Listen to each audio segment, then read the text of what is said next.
നമസ്കാരം, ഞാൻ സിജു. എല്ലാവർക്കും നെറ്റ്വസിന്റെ പുതിയൊരു വീഡിയോയിലേക്ക് സ്വാഗതം. യുകെയിലെ ഏറ്റവും പുതിയ ചില അപ്ഡേറ്റ്സുകളാണ് ഇന്നത്തെ വീഡിയോയിലൂടെ നിങ്ങളോട് പങ്കുവെക്കാൻ ആഗ്രഹിക്കുന്നത്. ഇന്ന് യുകെയുടെ ചാൻസലറായ റേച്ചൽ റീവ്സ് സ്പെൻഡിംഗ് റിവ്യൂ അവതരിപ്പിച്ചു. അതായത് യുകെയിലെ ഓരോ ഗവൺമെന്റ് ഡിപ്പാർട്ട്മെന്റുകളിലേക്കും അവർ എത്ര ഫണ്ടാണ് അനുവദിക്കാൻ ഉദ്ദേശിക്കുന്നതെന്നുള്ളതിനുള്ള ഒരു റിപ്പോർട്ടാണ് ഇന്ന് അവതരിപ്പിച്ചിരിക്കുന്നത്. കാരണം നമുക്ക് അറിയേണ്ട കുറച്ച് കാര്യങ്ങൾ അതിനകത്തുണ്ട്. അപ്പോൾ അതിൽ നമുക്ക് ഏറ്റവും പ്രധാനപ്പെടുന്ന ഒരു കാര്യം എന്ന് പറഞ്ഞു കഴിഞ്ഞാൽ ബസ് ഫെയർ ക്യാപ്പ് നിലനിർത്തുക എന്നുള്ളതാണ്. നമുക്കറിയാമല്ലോ, ഋഷി സുനക്കിന്റെ ഭരണകാലത്താണ് അവര് ബസ് ഫെയർ ക്യാപ്പ് £2 ആക്കി കൊണ്ടുവന്നത്. അതായത് നമുക്ക് വൺ സൈഡ് ട്രാവൽ ചെയ്യുന്നതിന് ഇനി എത്ര ദൂരമായാലും ഇനി £2 മാത്രമേ ചിലവാകുള്ള രീതിയിൽ ആക്കിയിരുന്നു.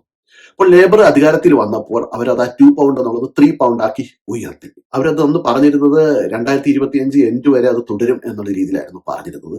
പക്ഷെ ഇന്നത്തെ അവരുടെ പ്രഖ്യാപനം അവരത് 2027 അവസാനം വരെ ആ ബസ് ഫെയർ ക്യാപ്പ് £3 തന്നെ നിർത്താനാണ് ഉദ്ദേശിച്ചിരിക്കുന്നത്.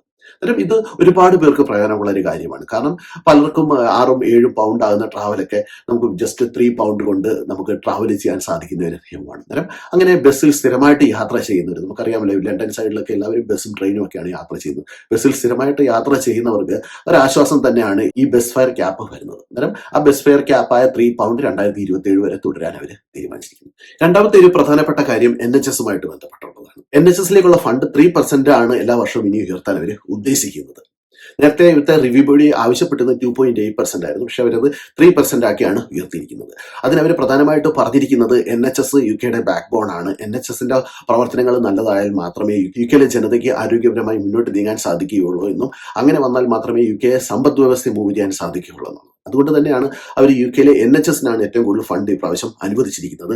ഒരു വർഷം എക്സ്ട്രാ £29 ബില്യൺ ആണ് അവർ NHSന് വേണ്ടി ഇപ്പോൾ അനുവദിച്ചിരിക്കുന്നത്. നേരം ഇപ്പോൾ NHSന്റെ ഈ സ്പെൻഡിംഗ് റിവ്യൂവിൽ NHSന് 29 ബില്യൺ അനുവദിച്ചെങ്കിലും ഇവിടെ മറ്റൊരു കാര്യം നമുക്ക് എടുത്തു പറയാനുള്ള ഒരു കാരണം എന്ന് പറഞ്ഞു കഴിഞ്ഞാൽ യുകെയിൽ PSWയിലൊക്കെ ഉള്ള ഒരുപാട് സ്റ്റുഡൻസ് NHSൽ സപ്പോർട്ട് വർക്കറായിട്ട് വർക്ക് ചെയ്യുന്നുണ്ട്. അന്നേരം അവർക്കെല്ലാം ഒരു പ്രതീക്ഷയായിരുന്നു NHSൽ നിന്ന് 6131 COS കിട്ടിക്കഴിഞ്ഞാൽ വിസയ്ക്ക് അപ്ലൈ ചെയ്ത് കഴിഞ്ഞാൽ അവരുടെ ഡിപ്പെൻഡൻസിനെയൊക്കെ കൂടെ നിർത്താം എന്നുള്ളത്. £25,000 നമുക്ക് യുകെയിൽ ഒരു വിസയ്ക്ക് വേണ്ടി അപ്ലൈ ചെയ്യാൻ വേണ്ട മിനിമം സാലറി, അതായത് 37.5 മണിക്കൂർ കോൺട്രാക്റ്റിൽ.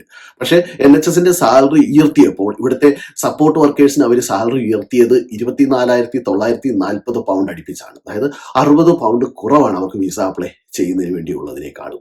അതായത് £12 82 വേണ്ടപ്പോൾ അവരുടെ സാലറി റിവ്യൂവിൽ അവർക്ക് കൂട്ടിക്കൊടുത്തിരിക്കുന്നത് £12.75 ആണ്. അതായത് ഏകദേശം 6 പെൻസ് മണിക്കൂറിന് കുറവ്.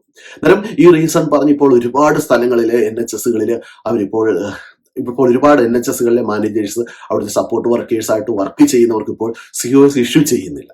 പക്ഷെ ചില NHSകളിലൊക്കെ അവരുടെ എക്സ്ട്രാ അലവൻസുകൾ, അതായത് സാറ്റർഡേ സൺഡേ വർക്ക് ചെയ്യുന്ന, ഹോളിഡേ വർക്ക് ചെയ്യുന്ന എല്ലാം കൂടെ അലവൻസുകളെല്ലാം കൂടെ ആഡ് ചെയ്ത് കാണിച്ചുകൊണ്ട് COSന് വേണ്ടി അവർ ആ 25,000 എബോ സാലറി കാണിച്ച് COS ഇഷ്യൂ ചെയ്ത് കൊടുക്കുന്നുണ്ട്. അന്നേരം ഗവൺമെന്റ് ഇത്രയും ഒരു തീരുമാനം എടുത്തപ്പോൾ, അതായത് ഗവൺമെന്റ് ഇവിടുത്തെ സാലറി ഉയർത്തിയപ്പോൾ ആ സപ്പോർട്ട് വർക്കേഴ്സിന് അവർക്കൊരു വിസ കിട്ടുന്ന രീതിയിലുള്ള സാലറി അവർ ഉയർത്തിയില്ല. ജസ്റ്റ് £60 കുറവാണ് അവർക്ക് വന്നിരിക്കുന്നത്. അന്നേരം ഇവിടുത്തെ RCN പോലുള്ള സംഘടനകളുമായിട്ട് ബന്ധപ്പെട്ടിപ്പോൾ ആൾക്കാർ ഇതിനെതിരെ പ്രതികരിച്ച് തുടങ്ങിയിട്ടുണ്ട്. എന്തായാലും ഗവൺമെന്റ് അതിലൊരു മാറ്റം വരുത്തുമെന്ന് നമ്മൾ പ്രതീക്ഷിക്കുന്നു. അന്നേരം ഇപ്പോൾ ഒരേ വർഷത്തേക്ക് 29 ബില്യൺ ആണ് എക്സ്ട്രാ ഫണ്ട് NHSന് കൊടുത്തുകൊണ്ടിരിക്കുന്നത്. ഈ ഇത്രയും ഫണ്ട് NHSന് ലഭിക്കുമ്പോൾ NHSലെ വെയിറ്റിംഗ് ലിസ്റ്റ് കുറയ്ക്കാൻ സാധിക്കുമെന്ന് തന്നെയാണ് അവർ പ്രതീക്ഷിക്കുന്നത്. അതോടൊപ്പം തന്നെ ഇപ്പോൾ NHSൽ അവർ ധാരാളം മാറ്റങ്ങൾ വരുത്തുന്നുണ്ട്. ഒരുപാട് അനാവശ്യ തസ്തികളൊക്കെ അവർ ഒഴിവാക്കിയായിട്ടാണ് ഇപ്പോൾ മുമ്പോട്ട് പോകുന്നത്. അങ്ങനെ തന്നെ, അതായത് അനാവശ്യ ചെലവുകൾ കുറച്ചുകൊണ്ട് തന്നെ അവിടുത്തെ പ്രവർത്തനക്ഷമത ഉയർത്താനുള്ള ശ്രമത്തിലാണ് ഇവിടുത്തെ NHS. എന്തായാലും NHSലേക്ക് എക്സ്ട്രാ ഫണ്ട് അനുവദിച്ചത് ഇവിടുത്തെ സാധാരണക്കാർക്ക് ഗുണം കിട്ടുന്ന ഒരു കാര്യം. നമ്മുടെ ചാനൽ ഇതുവരെ സബ്സ്ക്രൈബ് ചെയ്തിട്ടില്ലെങ്കിൽ ദയവായി സബ്സ്ക്രൈബ് ചെയ്യുക. അതോടൊപ്പം ബെൽ ബട്ടൺ പ്രസ് ചെയ്ത് കഴിഞ്ഞാൽ നമ്മൾ അപ്ലോഡ് ചെയ്യുന്ന വീഡിയോസിന്റെ എല്ലാ നോട്ടിഫിക്കേഷൻ നിങ്ങൾക്ക് ലഭിക്കുന്നതായിരിക്കും. യുകെയിലെ അപ്ഡേറ്റ്സുകളെല്ലാം അന്നത്തെ ദിവസം തന്നെ നിങ്ങളെ അറിയിക്കാനുള്ള ശ്രമം നമ്മൾ നടത്തുന്നതായിരിക്കും. അടുത്തൊരു പ്രധാനപ്പെട്ട കാര്യം എന്ന് പറഞ്ഞു കഴിഞ്ഞാൽ യുകെയിലെ ഹൗസിംഗ് സെക്ടറിലേക്ക് ഏകദേശം 39 ബില്യനാണ് ഈ റേച്ചൽ റീവ്സ് ഇന്ന് പ്രഖ്യാപിച്ചിരിക്കുന്നത്. അടുത്ത 10 വർഷത്തേക്കുള്ളതാണ് ഇവർ പ്രഖ്യാപിച്ചിരിക്കുന്നത്. ഇത്രയും തുക അവർ പ്രഖ്യാപിച്ചിരിക്കുന്നതിന്റെ കാരണം എന്ന് പറഞ്ഞു കഴിഞ്ഞാൽ അവർ ഭരണത്തിൽ വന്നപ്പോൾ അവർ പറഞ്ഞിരുന്നു 1.5 മില്യൺ വീടുകൾ യുകെയിൽ 2030 അവർ ഉണ്ടാക്കും എന്ന് പറഞ്ഞിരുന്നു. അന്നേരം ആ ഒരു പ്രതിജ്ഞ അവർ പാലിക്കുന്നതിന് വേണ്ടിയാണ് ഇത്രയും അധികം തുക ഈ വർഷം ഹൗസിംഗ് മേഖലയിലേക്ക് അനുവദിച്ചിരിക്കുന്നത്. ഇത് നമ്മളെ സംബന്ധിച്ചിടത്തോളം വളരെ സന്തോഷം വരുന്ന ഒരു വാർത്തയാണ്. ഇതിന്റെ പ്രധാനപ്പെട്ട നേട്ടം എന്ന് പറഞ്ഞു കഴിഞ്ഞാൽ ഇത്രയും തുക ഇവിടെ അനുവദിക്കുമ്പോൾ ഇത്രയും അധികം പുതിയ പ്രൊജക്ടുകൾ ഇവിടെ വരികയാണ്. അത്രയും പ്രൊജക്ടുകൾ വരുമ്പോഴത്തേക്ക് അവിടെ ജോലി ചെയ്യുന്നതിന് ധാരാളം ആൾക്കാരെ ആവശ്യമായിട്ട് വരും. ഇപ്പോൾ തന്നെ UK ഗവൺമെന്റ് കൺസ്ട്രക്ഷൻ മേഖലയിലുള്ള ഒരുപാട് തൊഴിലുകളെ ഷോർട്ടേജ് ഒക്യുപ്പേഷൻ ലിസ്റ്റിൽ, അതായത് UKയിലേക്ക് പെട്ടെന്ന് വിസ കിട്ടുന്ന ഒരു ലിസ്റ്റിലേക്ക് മാറ്റിയിട്ടുണ്ട്. ഇപ്പോൾ അതിന്റെ പേര് ഇമിഗ്രേഷൻ സാലറി ലിസ്റ്റ് ആണ്. അങ്ങനെ ഇമിഗ്രേഷൻ സാലറി ലിസ്റ്റ് ഇപ്പോൾ അവർ എടുത്തു മാറ്റുമ്പോൾ അത് ഷോർട്ടേജ് ഒക്യുപ്പേഷൻ ലിസ്റ്റ് ആകും.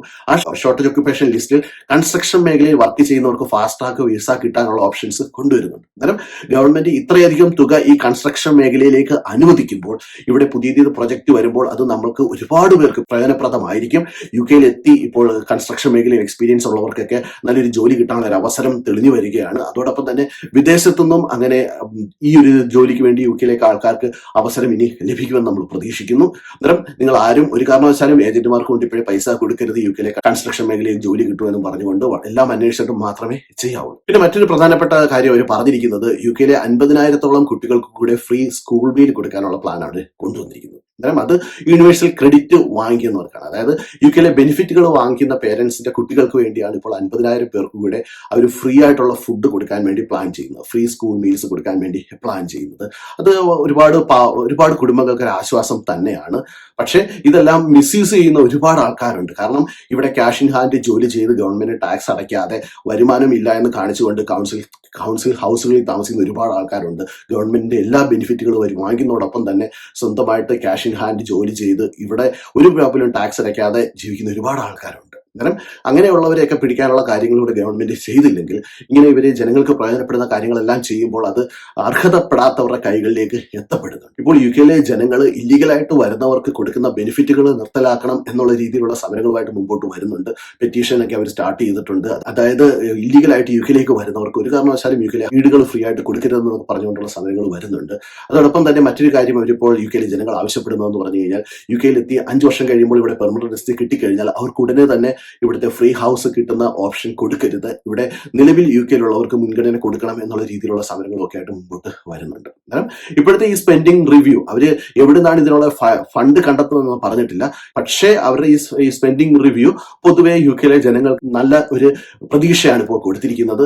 പിന്നെ UKയിലെ പെർമനന്റ് റെസിഡൻസി കാലാവധിയുമായിട്ട് ബന്ധപ്പെട്ട ഒരുപാട് പേര് ക്വസ്റ്റ്യൻസ് ചോദിക്കുന്നുണ്ട്. നമുക്ക് ഇതുവരെ ഗവൺമെന്റ് ഭാഗത്ത് നിന്ന് കറക്റ്റ് ആയിട്ടുള്ള അപ്ഡേറ്റ് ഇതുവരെ ലഭിച്ചിട്ടില്ല. അത് ആരെയൊക്കെ ബാധിക്കും എന്ന് തൊട്ട് സ്റ്റാർട്ട് ചെയ്യുന്നതിനെ കുറിച്ച് വ്യക്തമായ അപ്ഡേറ്റ് ഇതുവരെ ലഭിച്ചിട്ടില്ല. നാളെയും അതിനെക്കുറിച്ചുള്ള ഒരു ചർച്ച ഉണ്ടാകുമെന്നാണ് നമ്മൾ അറിഞ്ഞിരിക്കുന്നത്. അന്നേരം നാളത്തെ ആ ചർച്ചയിൽ എന്തെങ്കിലും പുതിയതായിട്ടുള്ള അപ്ഡേറ്റ്സ് വരികയാണെങ്കിൽ തത്സമയം തന്നെ നിങ്ങളെ അറിയിക്കുന്നതായിരിക്കും. എല്ലാവരും MPമാർക്കൊക്കെ ലെറ്റർ അയച്ചെങ്കിലും MPമാർ കൊടുത്ത റിപ്ലൈയിലൊന്നും അവർ ഇതുവരെ ക്ലിയർ ആയിട്ടൊന്നും മെൻഷൻ ചെയ്തിട്ടില്ല UKയിലുള്ളവരെ ബാധിക്കുമോ അല്ലെങ്കിൽ പുതിയതായിട്ട് വരുന്നവരെ ബാധിക്കുമോ എന്നുള്ളതൊന്നും. അന്നേരം അതുമായിട്ട് ബന്ധപ്പെട്ട എന്തെങ്കിലും അപ്ഡേറ്റ്സ് വരികയാണെങ്കിൽ തത്സമയം തന്നെ നിങ്ങളെ അറിയിക്കാനുള്ള ശ്രമം നമ്മൾ നടത്തുന്നതായിരിക്കും.